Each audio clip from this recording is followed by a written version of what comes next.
Assalamualaikum warahmatullahi wabarakatuh. Selamat pagi kawan-kawan. Salam sehat.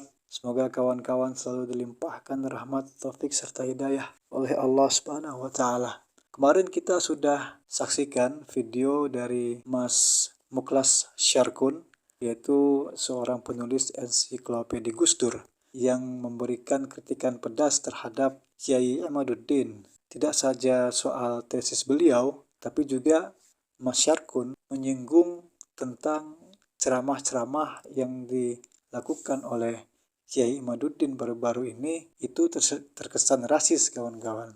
Bahkan beliau juga menyinggung gerakan Kiai Imaduddin atau apa yang dilakukan oleh Kiai Imaduddin selama ini itu ada korelasinya terhadap pemilu 2024 mendatang.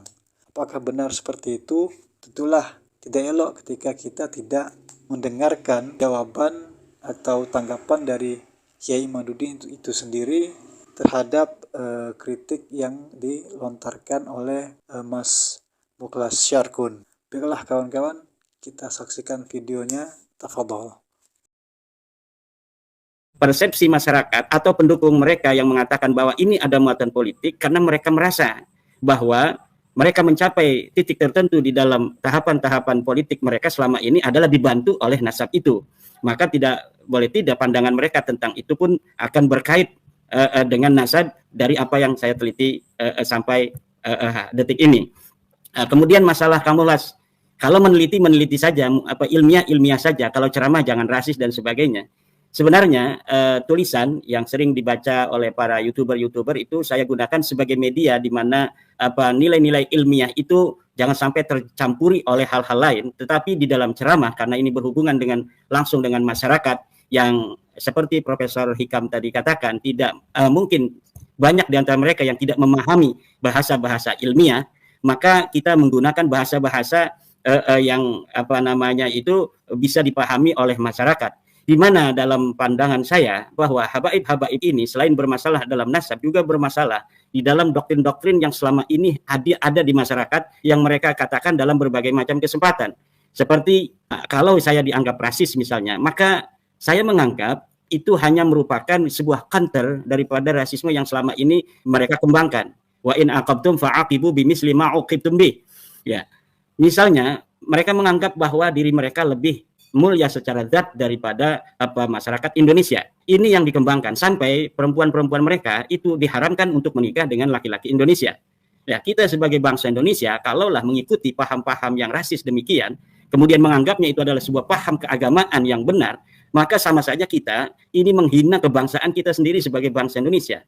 Maka kesempatan ceramah-ceramah itu saya gunakan untuk mengangkat jati diri masyarakat Indonesia sehingga menyadari bahwa misalnya kita mengatakan leluhur-leluhur kita sejak zaman dulu bahkan sebelum Masehi sudah dikenal, misalnya di dalam sejarah tentang bagaimana di Yordania ditemukan sebuah desa Jawa, kemudian bagaimana di Jepang ditemukan sebelum Masehi itu keris. Ini menandakan bahwa bangsa kita bahkan sebelum Masehi itu sudah keliling dunia dan bisa dikenal. Kemudian bagaimana bangsa kita bisa pada dinasti Sailendra itu membangun begitu besar bangunan yang sampai saat ini masih bisa dirasakan keindahannya dan keagungannya, misalnya Candi Borobudur, Candi Prambanan dan sebagainya.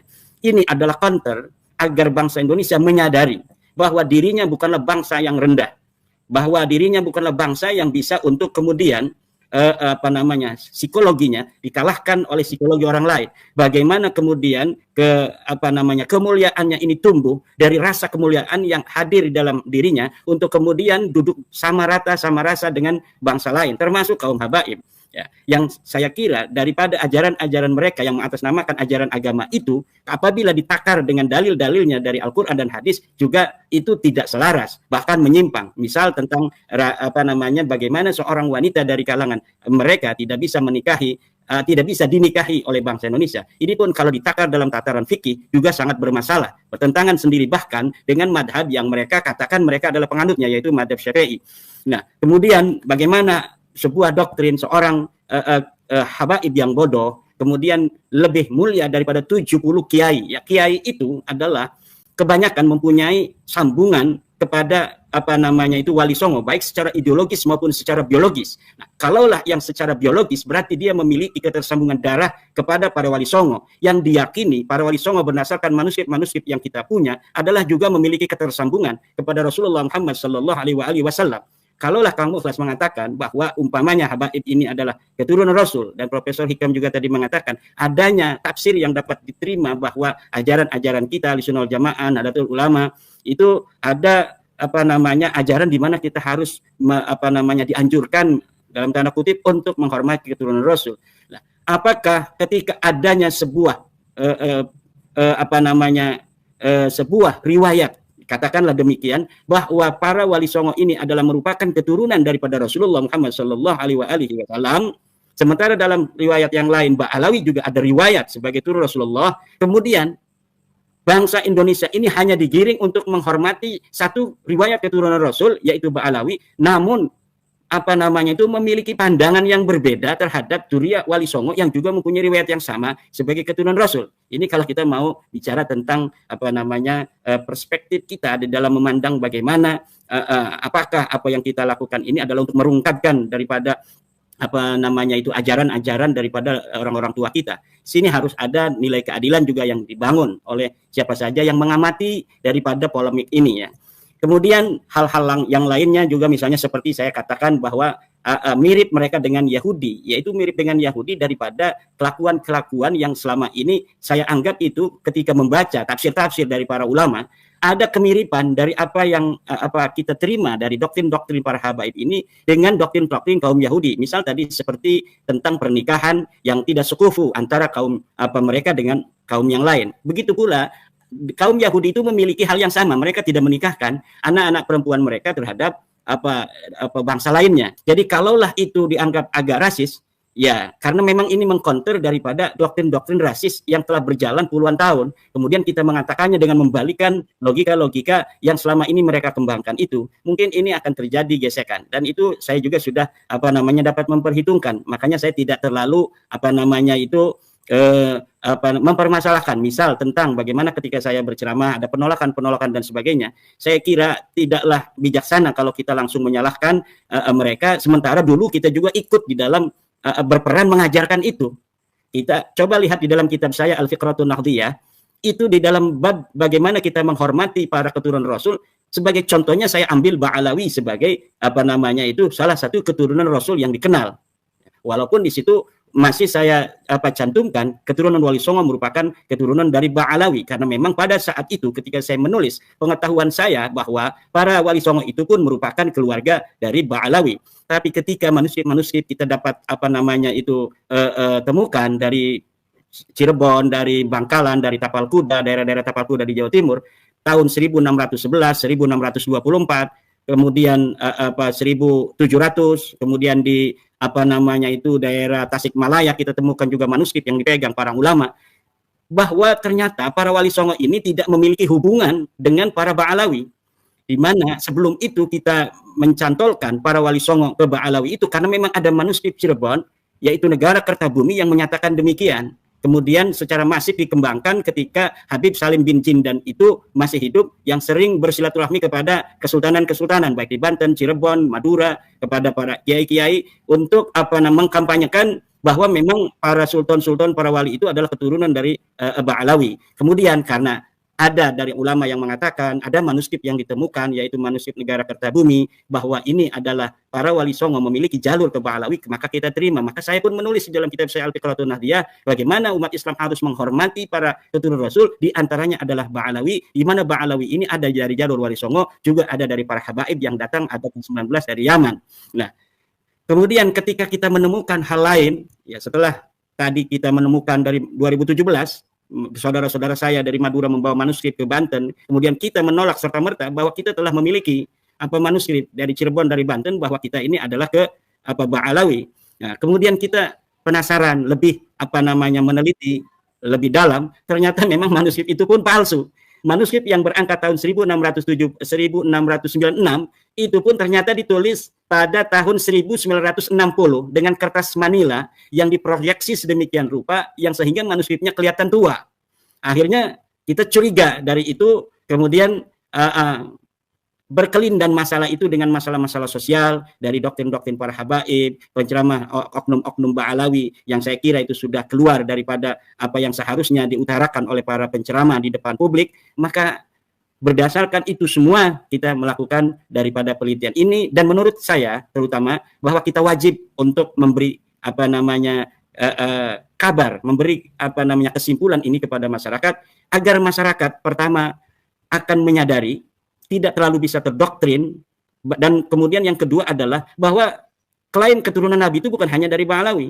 Ada di Indonesia ini Al-Hasani dari keluarga Al-Jailani, ada dari keluarga Al-Idrisi, ada dari keluarga apa namanya Ba'alawi yang mengklaim dirinya sebagai keturunan Rasul. Juga di luar negeri ada klaim-klaim keturunan Nabi yang sangat banyak sekali, dari Ar-Rasi, dari At-Tabatabai, dari Ad-Dibaji, dari Al-Auni, dari Al-Abdali yang ada di Saudi, dari Al-Maghribi dan lain sebagainya. Jadi ketika kita mempunyai penelitian berkesimpulan bahwa keturunan Ba'alawi ini bukan sebagai keturunan Nabi, itu tidak serta-merta bahwa saya meniadakan keturunan daripada Nabi, karena ini hanya satu klan dari ribuan klan yang ada di dunia.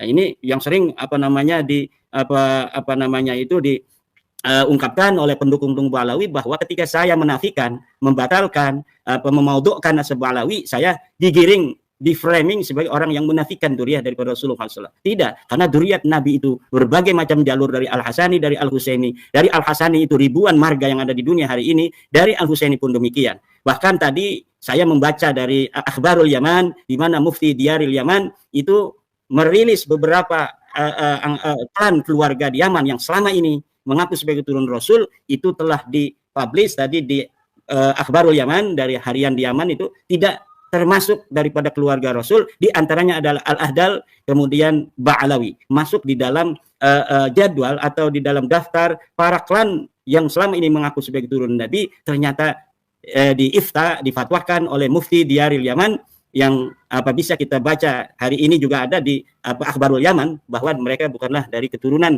daripada Rasulullah Muhammad SAW.